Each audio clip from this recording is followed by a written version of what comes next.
Concernant la guerre commerciale, Trump a envoyé un émissaire, le sénateur Steve Daines, qui est sénateur du Montana et un fervent partisan de Trump depuis longtemps.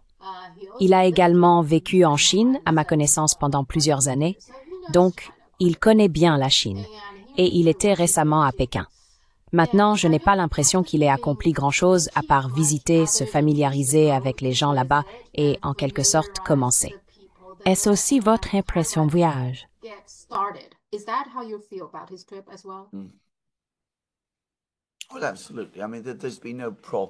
Eh bien, absolument.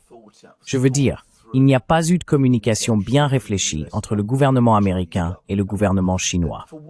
Je veux dire, pour une chose, ce gouvernement américain particulier ne peut pas se décider à propos de la Chine. La voit-il comme malveillante? Ce rapport de renseignement que j'ai mentionné a toute une section intitulée « Les activités malignes de la Chine ». Est-ce un ennemi ou un partenaire potentiel? Je veux dire, ils ne peuvent pas se décider. Et tant qu'ils ne le feront pas, comment peuvent-ils développer une politique? Et vous savez, ce sénateur est sans doute un homme charmant et intelligent. Mais est-il vraiment la personne qui comprend la politique?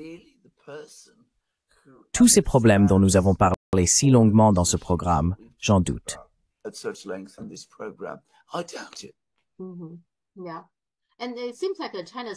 Oui, et il semble que les Chinois aient répondu, vous savez, ils ont été gentils avec lui, vous savez, il a pu rencontrer le vice-premier ministre, des hauts fonctionnaires, et ils ont tous été aimables.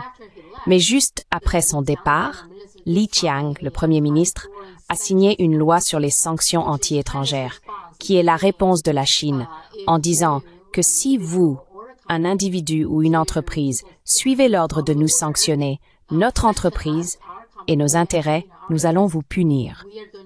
Et cela semble être un signal assez fort pour les États-Unis, car ce sont les États-Unis qui sanctionnent tout le monde, y compris la Chine. Donc il semble que la Chine soit maintenant presque en train d'abandonner. Vraiment, les États-Unis devraient revenir à la raison pour faire quelque chose de sensé. La Chine passerait simplement à autre chose, avec ce qu'elle juge approprié, pour protéger les intérêts chinois. Cela semble être le message.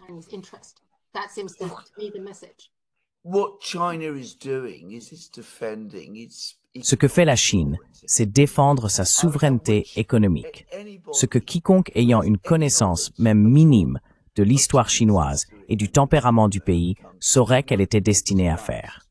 Je veux dire, cette idée que vous pouvez d'une manière ou d'une autre plier la Chine à votre volonté en la menaçant de sanctions est ridicule. C'est totalement faux. Cela va inévitablement provoquer une réponse. Et le fait que les Chinois aient pris cette décision juste après cette visite de ce représentant suggère qu'ils n'ont pas été impressionnés par quoi que ce soit qu'il ait dit. Ils n'ont pas senti qu'il proposait quelque chose de nouveau ou qu'il donnait vraiment aux Chinois une raison de croire que les États-Unis repensaient leur approche et cherchaient la coopération.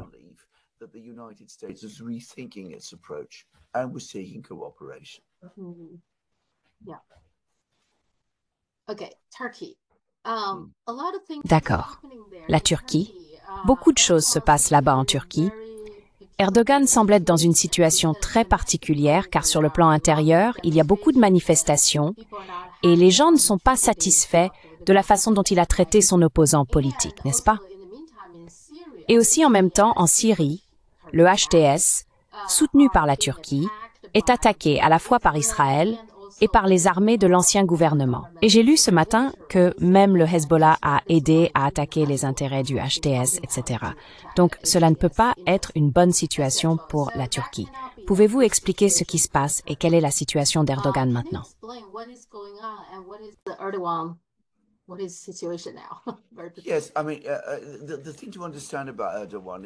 Oui, je veux dire, ce qu'il faut comprendre à propos d'Erdogan, c'est que sa position, d'une part, semble assez forte, et d'autre part, elle est aussi assez faible. Tout d'abord, il a eu une conversation téléphonique très réussie avec Trump. Apparemment, lui et Trump s'entendent bien, donc cela lui donne un certain degré de réassurance. Il a une relation de longue date avec les Russes. Ce n'est pas une relation facile. Il est très rancunier envers les Russes de toutes sortes de manières. Mais néanmoins, il a cette relation, donc cela le rend d'une part fort. En revanche, l'économie en Turquie est dans un état très fragile. Il y a eu des années d'inflation élevée, très élevée. La monnaie est très instable et le système financier est très instable. The financial system is very unstable. And the great victory in Syria Et la grande victoire en Syrie se transforme en désastre. Parce que, exactement comme nous l'avons discuté dans ces programmes, ce qu'Erdogan découvre, c'est qu'au lieu que la Syrie s'intègre tranquillement et accepte sa position comme une sorte d'État vassal subordonné à la Turquie, elle devient en fait une zone de conflit, avec la Turquie comme l'une des parties, et la Turquie incapable de contrôler la situation en Syrie de la manière qu'il pensait. Il y a un risque réel que l'instabilité croissante en Syrie s'étende également à la Turquie. Alors il fait ce qu'il fait toujours dans cette situation. Il essaye de sécuriser sa position sur le plan intérieur en frappant ses ennemis. Le maire d'Istanbul, Imamoglu, est un politicien populaire. Istanbul est la plus grande ville de Turquie. C'était la base politique qu'Erdogan avait autrefois et à partir de laquelle il a lancé sa candidature pour devenir le leader de la Turquie.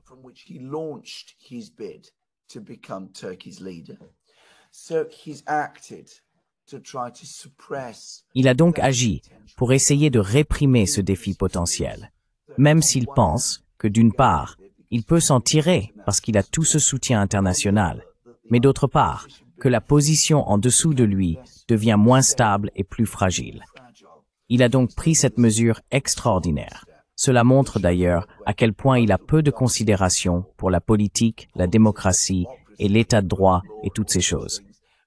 Mais bon, ne nous inquiétons pas trop à ce sujet. Je ne pense pas que quiconque regardant ce programme ou y participant ait eu des doutes à ce sujet.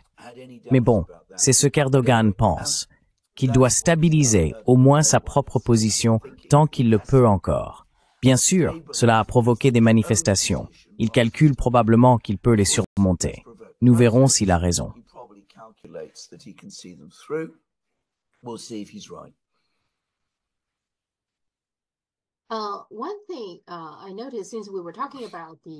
Une chose que j'ai remarquée depuis que nous parlions du canal de Panama, c'est qu'il y a encore beaucoup de discussions en Chine.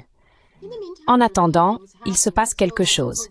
Par exemple, le Mexique travaille sur un projet appelé Corridor interocéanique qui relie le golfe du Mexique et la côte Pacifique, n'est-ce pas? Donc, le Mexique travaille là-dessus et cela peut être une alternative au canal de Panama. La Thaïlande explore également et a proposé un canal. Ils ont été intermittents avec cette discussion, soit un canal, soit un pont terrestre à travers l'isthme de Kra, qui pourrait potentiellement contourner le détroit de Malacca.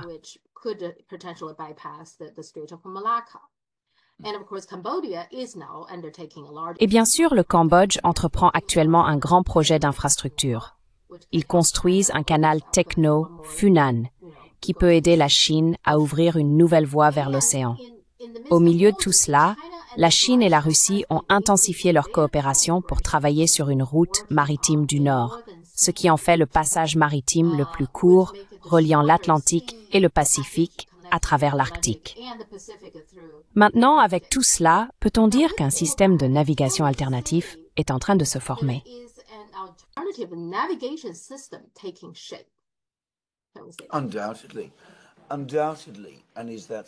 Sans aucun doute, sans aucun doute. Et est-ce surprenant? Quel est le pays qui a le plus d'intérêt à sécuriser la navigation? C'est le pays qui est le plus grand commerçant de produits finis. La Chine est de loin le plus grand commerçant de produits finis. Elle commerce maintenant avec toutes les parties du monde. Elle doit donc créer un système de navigation sécurisé parce que le système créé par les États-Unis est utilisé comme une arme contre elle. Les États-Unis essayent d'exclure la Chine des anciennes routes maritimes qui existaient auparavant. Et les pays qui veulent commercer avec la Chine, les pays qui ont besoin de commercer avec la Chine, le Mexique, la Thaïlande, la Russie, ont un intérêt commun avec la Chine pour faciliter la création de ce système commercial alternatif. Il n'y a aucun doute à ce sujet. There's no doubt about this. Oui, et dans le passé, comme le canal de Suez et le canal de Panama, lorsqu'ils ont été construits, c'étaient des projets gigantesques qui nécessitaient un énorme financement et un savoir-faire technologique. Et seul l'Occident avait cela. Je pense qu'aujourd'hui, le changement majeur est que la Chine l'a. La Chine a le financement et le savoir-faire technologique. Donc la Chine peut le faire parce que dans le passé, c'était plus exclusif, n'est-ce pas? L'Occident pouvait le faire. Seul l'Occident pouvait le faire, n'est-ce pas? C'est différent aujourd'hui.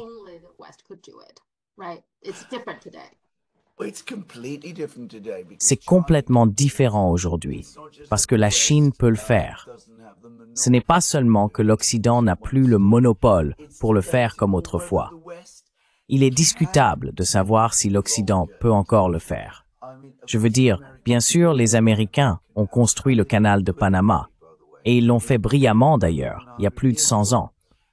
Mais l'Amérique qui a construit le canal de Panama avait des compétences en ingénierie, des ressources et des connaissances sur la façon de construire quelque chose comme le canal de Panama, que vous ne voyez tout simplement pas aujourd'hui.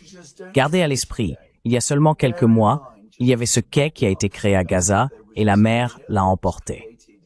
Donc un pays qui ne peut pas construire un simple quai, vont-ils construire un rival au canal de Panama ou faire quelque chose de similaire au canal de Panama? Eh bien, je ne pense pas.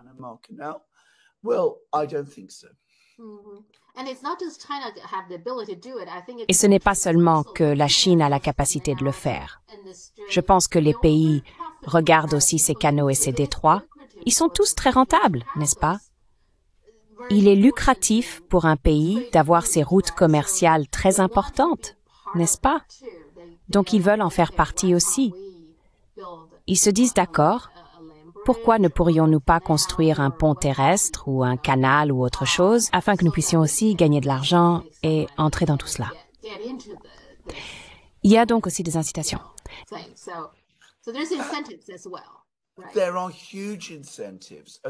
Il y a d'énormes incitations. Comme je l'ai dit, de plus en plus de pays dans le monde veulent faire partie d'un système commercial qui leur sera profitable. Je veux dire, ils ne font pas cela parce qu'ils ont soudainement des sentiments charitables envers la Chine. Beaucoup d'entre eux ont des sentiments très très amicaux envers la Chine. Mais ils le font parce que c'est dans leur intérêt matériel à long terme. C'est tout.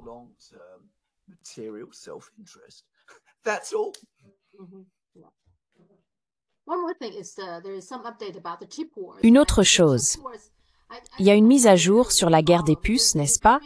Les guerres des puces, j'ai du mal à suivre car chaque jour, il y a un rapport dans les médias chinois sur des avancées. Donc, la dernière en date concerne Jack Ma. Il s'est retiré. Il a vanté qu'il y a une percée en IA utilisant les puces chinoises. D'accord. Et aussi, ASML apparemment prévoit de construire une usine de réutilisation et de réparation en Chine, ce que je suis sûre que les États-Unis n'apprécient pas. Mais à ce stade, je ne pense vraiment pas qu'il y ait grand-chose que les États-Unis puissent faire pour vraiment arrêter la Chine dans le domaine des puces, n'est-ce pas?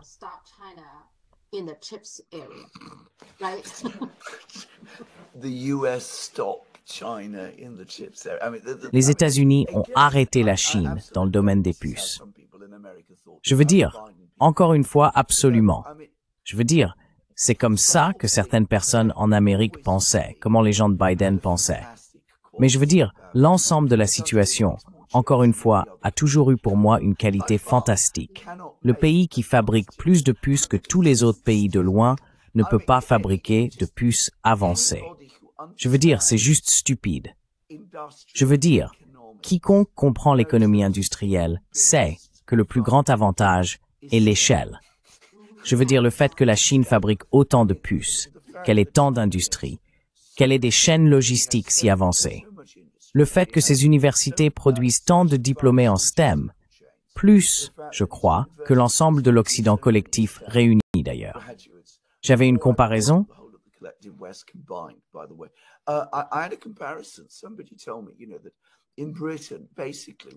Quelqu'un m'a dit, vous savez, qu'en Grande-Bretagne, en gros, nous dépouillons nos universités des diplômes en sciences humaines pour que tout le monde puisse étudier les STEM.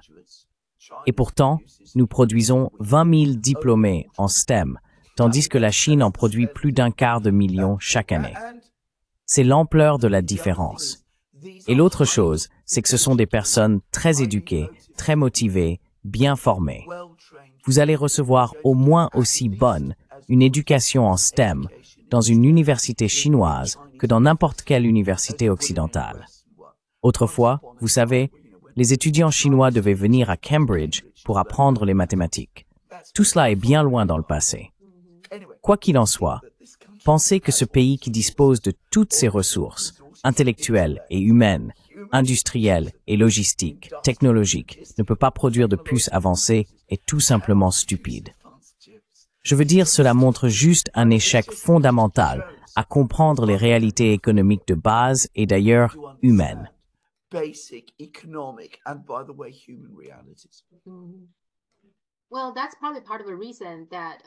Eh bien, c'est probablement en partie la raison pour laquelle les États-Unis ne parviennent pas à se décider sur la manière de traiter avec la Chine, car au fond, ils savent que, dans tous les domaines, vaincre la Chine est fondamentalement impossible. Ils le savent, mais ils ne veulent pas simplement, comme pourquoi ne pas simplement rejoindre la Chine, n'est-ce pas?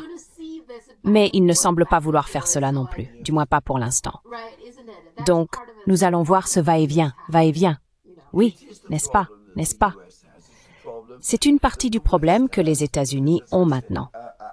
Vous savez, c'est le problème que les États-Unis ont, c'est le problème que l'Occident a parce que, comme je l'ai dit, la Chine...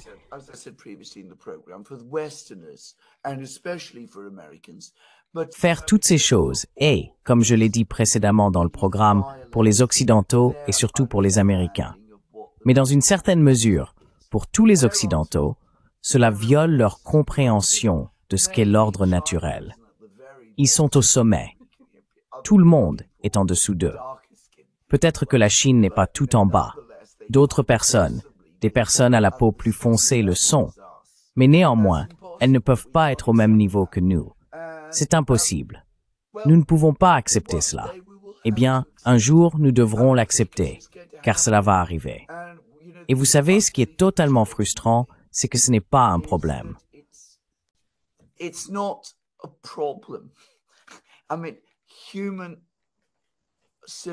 Je veux dire, la civilisation humaine avance.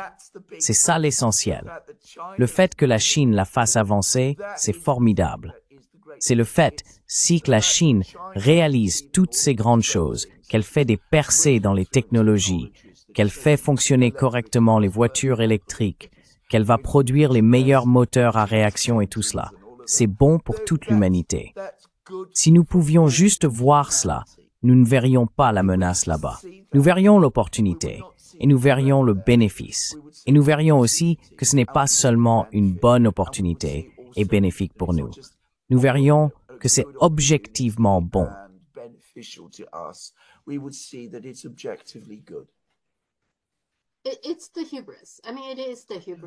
C'est l'arrogance. Je veux dire, c'est l'arrogance que, d'une manière ou d'une autre, les États-Unis et l'Occident ne voient pas que nous sommes égaux. Fondamentalement, je ne pense pas qu'ils réalisent cela. Ils n'acceptent pas le fait que nous sommes tous égaux. Je veux dire, si nous acceptons que nous sommes égaux, aux États-Unis, tout le monde devrait être égal. Si vous voyez cela, d'accord, avoir le véhicule électrique chinois, je ne vois pas le problème. Donc, en tant que consommateur, j'aurai une meilleure voiture. Et les fabricants de voitures américains devront rattraper et innover. Ils seront obligés de faire mieux. Je ne vois pas le problème, mais c'est juste cette idée que tous les véhicules électriques chinois domineront, circuleront dans la rue. Je pense que c'est, pour certaines personnes, tout simplement difficile à imaginer. Ils ne peuvent pas l'accepter.